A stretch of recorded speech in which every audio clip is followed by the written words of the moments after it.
ñaari junni abo 5000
est allé vers les militants pour s'enquérir de leurs problèmes.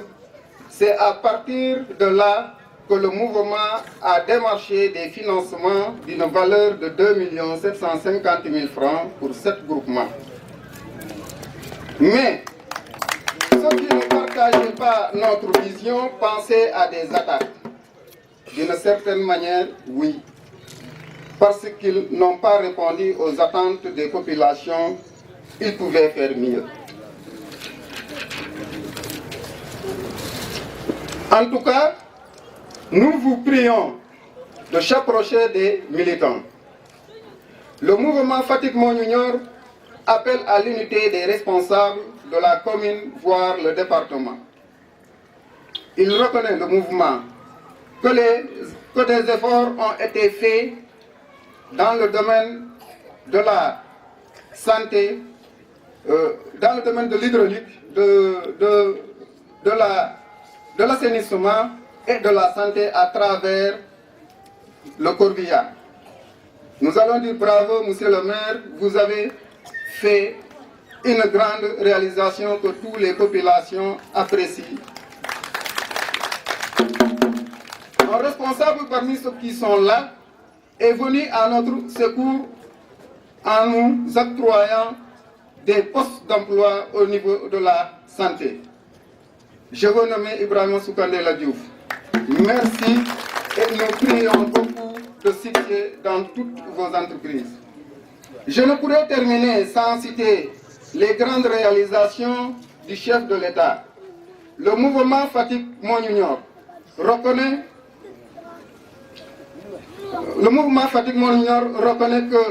que le président de la République, Macky Sall, a répondu grandement aux attentes des populations dans beaucoup de domaines. Les bourses familiales les autoroutes, les pistes de désenclavement, le terre, l'aréna, la nouvelle ville de Diamniadio, je ne cite que cela. Cela suffit largement pour un programme de campagne. Le mouvement Fatick Monunior est prêt à accompagner le président de la République pour remporter les élections présidentielles avec un score très large et un score de 99% au niveau de la région de Fatick. Je vous remercie de votre attention. Le DRH de la santé DRH le mouvement Fatick Monunior dafa am lu fi kaasoon ma leen koy fàttalil muy problème de scanner muy problème fatal boo xam ne nii Fatick mu ngi koy jànkonteel ñun sunu hôpital bi dañ faa soxla scanner ñun sunu nopp bu doon métti sax pour ñu dem faju ci hôpital boobu problème lay doon ñu bëgg ngeen bàyyi ci xel ci hôpital boobu ndax ñun hôpital bi lañu am aw ñu moyens yu ñu jëlee sunu jabar yi ba sunu yaay yi leen di transférer Touba ba Dakar buñ jógee foofu monsieur le maire soxla nañ deuxième tribune parce que ASC bu mag bi xejul ci benn tribune muy ASC Gane buñ fa jógee yow monsieur le maire marché dafa am ñoo xam ne ni tey ñu ngi fii soxla cantine am problème cantine fi nga xam ne mooy Xaar Ndofène fi mu nekkoon ñu ngi lay ñaan nga def ko comme centre commercial lañ bëgg parce que ñun Fatick day développé dañu war a gis suñu bopp. dañ bëgg ay poste yoo xam ne ay poste clé la parce que li dal élément wu port yi bëgguñ mu dal suñuy élément waaw boo yaa ngi fee ay contrat yoo xam ni contrat yu kenn xamul contrat wu lan la boo absenté sax pour nga am promotion problème la te boo absenté dañ lay dagg.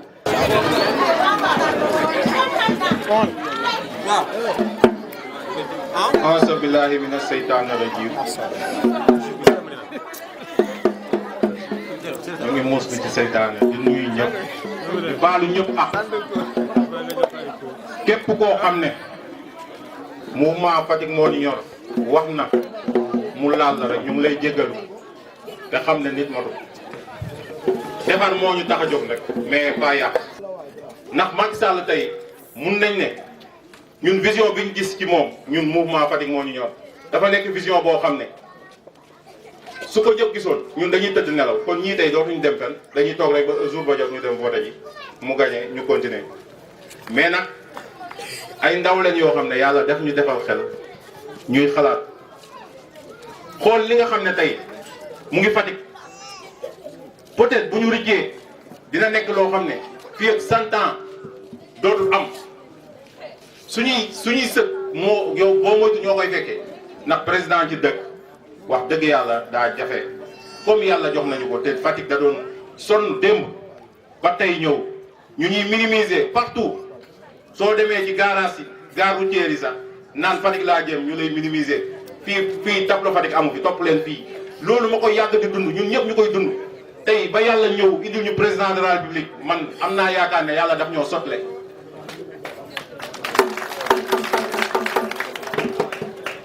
ñuy dund loolu di sotle président de la république tey président de la république dëgg la wàccoo na ak ñun fal na ay ñu ko liggéeyal nekkal ko ci base bi ñooñu dañ leen di ñaax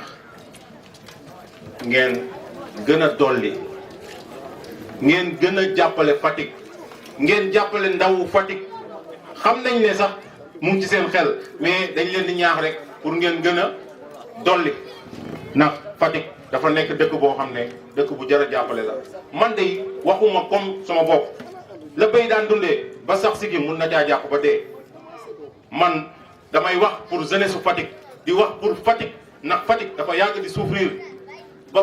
ba yàlla tey ñëw indil ñu lu toll ni président de la République kon tey yéen ñi nga xam ne tey yéen la président teg ci suuf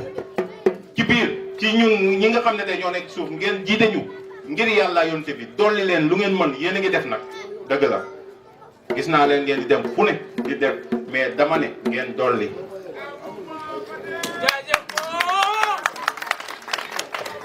di leen tamit ñaan nga xam ne yéen ñi nga xam ne yéenay toog ak président ñun mënuñu yegg ci moom ñu leen di jottali pour ngeen ñu leen di jottali pour su ngeen toogee moom ngeen ne ko jeunesse su Fatick bi dafa laaj formation des jeunes ñu former jeunes yi képp ku ci amul formation ñu jël la wutal la formation képp koo xam ne yaa ngi sa diplôme ñu jéem a xool fu ñu lay casé dugal la fa loolu day tax Fatick avenir am mun a dem ca kanam Fatick ëllëg si biir ndaw yooyu tey mun a yor seen responsabilité seen kër mun a yor Fatick ëllëg. mouvement Fatick moo ñu ñor mu ngi xalaataat di leen ko jottali yéen ñi nga xam ne tey yéen a ñëw fii nekk ay kilifa muy ministre des sports muy honorable député Fada Diène muy Soukandela ñu ngi leen di yóbbante ci président ñun waa mouvement Fatick moo ñor su ngeen demee ngeen ne ko mouvement Fatick moo ñor nee na engagé wu na élection 2019 yi ñu fal ko dès le premier tour à 99%. loolu lañ leen di jottali pour su ngeen demee wax ko président bu leen am lu ngeen tiit ñii ñu jàkkaarloo duñu ay mbër dañ leen di fële teg leen fële man gisuma ci ku ñu mun a jàkkaarloo Macky Sall naan da ngay def face à face ak moom su ngeen tëddee nelaw leen nekk leen fi ngeen war a nekk bàyyi ñu nekk fi ñu war a nekk jour ba ñu fal suñu président yóbbuwaat ko ba pale ñëw taxawaat fan nag jàkkaarloo yéen ne leen nag sas bi ñu leen sasoon mu ngi nii nag léegi gérer leen loolu ñu ngi leen di sant di leen gërëm. bu ma nuyoo ñi fi teew ñëpp ci seen tur ak seen sant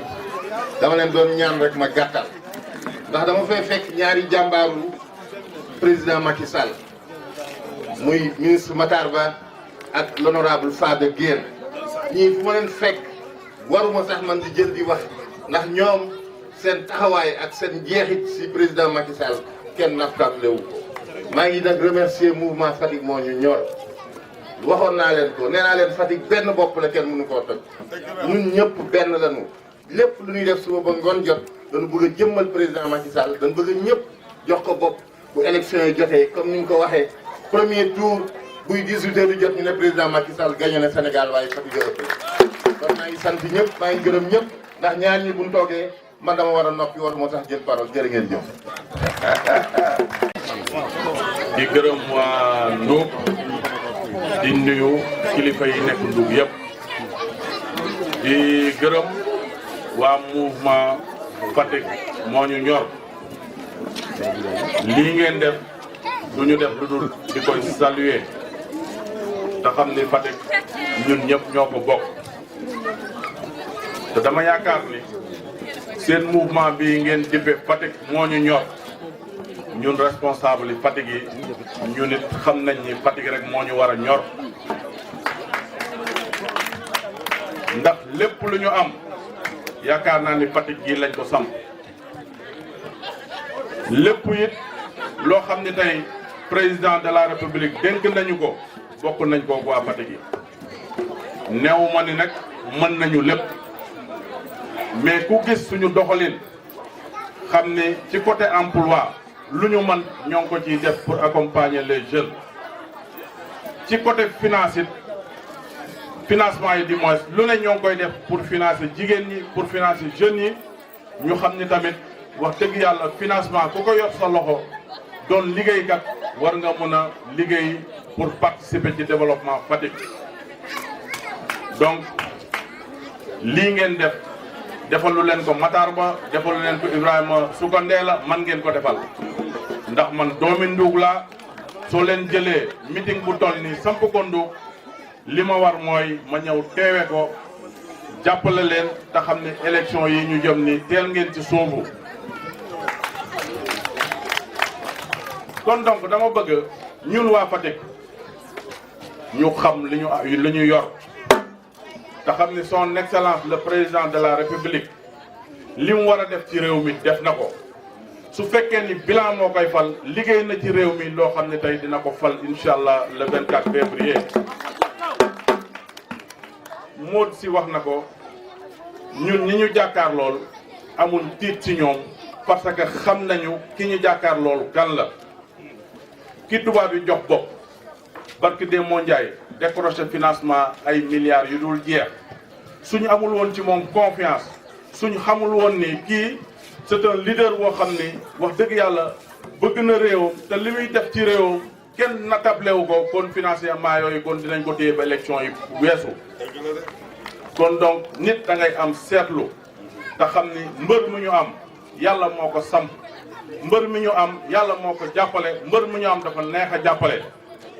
kon donc maa ngi woo waa Fatick yëpp ñu jàpp ci liggéey bi te loolu war naa mën a nekk zéro opposant war naa mën a am fii ci dëkk bi. kon donc xale yaa ngi ciy liggéey mag ñaa ngi ciy liggéey te xam naa ne liggéey boobu mooy continuer donc du ma def lu dul gërëm le ministre Matar Ba yàlla def na ni moom mooy kilifa fii ci commune yi Fatick ñun responsable yi Fatick yëpp ñu war a nangu loolu parce que loolu la yàlla dogal te it li ko war ci commune yi Fatick li ko war ci son excellence président de la république ànd ak moom li ko war moom koy def su ko deful woon du ma ko wax lépp lu Fatick taxaw lépp lu Fatick soobu taxawu na jàppale la donc responsable bu mel noonu amul temps yëpp def na ko Fatick ku mel noonu mënuñ def lu dul sant ko gërëm ko wax son excellence le président de la république Matar Ba li mu war a def ci commune bi moo ngi koy def li mu war a def ci réew mi moo ngi koy def Fatick nag dama bañ ñuy xeexante suñu biir xeex suñu bopp yàlla noppi na ba pare lu nit war a am kenn mënu ko xañ kon donc nañ leen rafetal xol yi te xam ne fii dara new fi lu dul yàlla moo fi nekk fii luñ fi war a def yëpp def nañ ko fi amul benn doomi Fatick bu ñu mën a taxaw joxoñ ñu loxo ne defu leen dara Fatick bañ fiy créer emploi mënuma la wax liñ fi dugal ci emploi nu mu toll mënuma la wax liñ fi dugal ci financement nu mu toll donc mën naa d'accord ni yokku leen seen loxo parce que yàlla mu ñu sàkk sax moom mi man lépp di borom lépp deful lépp kon donc nañ leen xam ni dëkk bi Fatick la ñun ñoo ko bokk suñu ndey yeeg suñu baay yi fii lañ leen denc kon donc kenn gënuñoo bëgg Fatick Ibou Diouf suma mag nga maa ngi lay sant di la gërëm ci engagement bi nga am fii ci Fatick ci liggéey bi ni nga ciy jàppee jàmbaar nga bëgg nga Fatick doomi siin nga te yaa ngi koy wane di gërëm ak responsable yi nekk Fatick yëpp aw ma ci xajji ak seen parce que fii ñu dem booloo moo ñuy may doole fii ñuy dem xaj-xaj loo tiraillement yi amul benn njariñ nañ leen taxaw jàppale son excellence le président de la république suñu paree nag ku ne xam nga ku man sa morom su boobaa nag leneen li ci des ñun waa Fatick dinañ ko lijjanti suñu bopp loolu mooy solo wax ji kon donc maa ngi remercier le mouvement Fatick moo ñu ñor di remercier it Biguine Gueye mi nga xamante ni barki de moo Ndiaye moo ngi jógee parti bi ñuy wax grand parti doon le coordinateur départemental def meeting bu rëy bi mu def fii Ndiouk man ni defalu ko kenn man la ko defal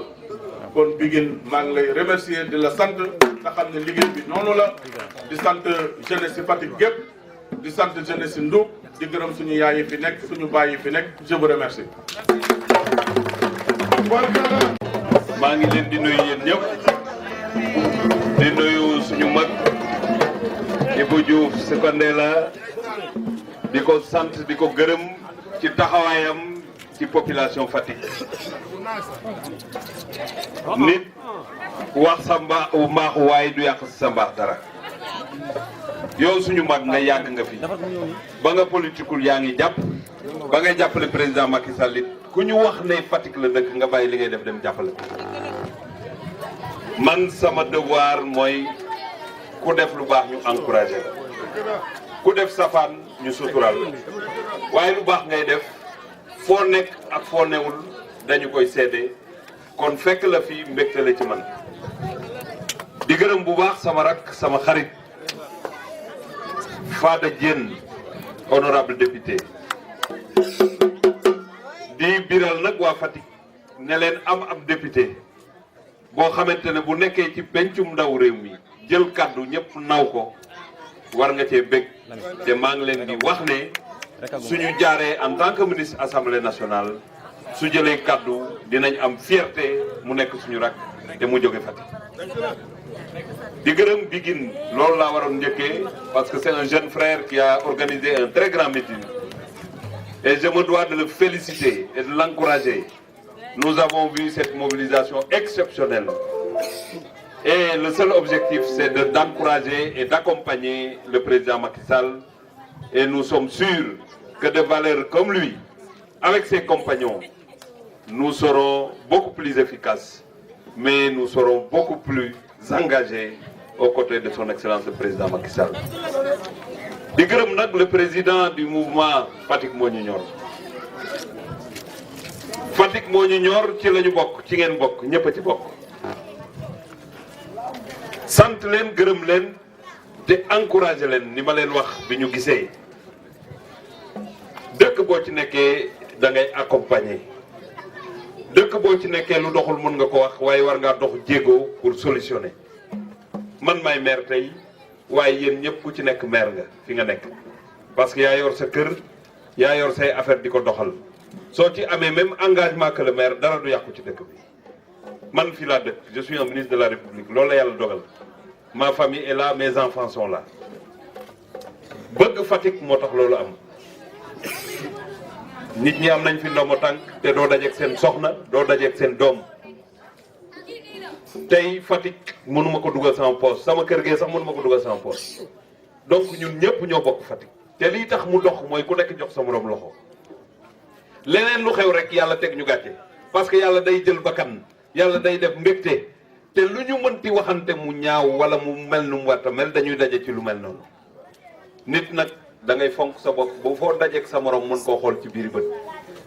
loolu li koy andi mooy wax dëgg kenn du ko bañ mais lépp na ànd ak teranga lépp na ànd ak worma parce que moo di si mii xaw ma lu nit mën a wax ci àdduna waaye ku xam ne tudde na ma doom nga xam ne mënta wax lenn lu ñaaw jëmale ko ci man kàddu nag dina jib waaye li xol di yëg moo ëpp solo sama rakk lay mos a doon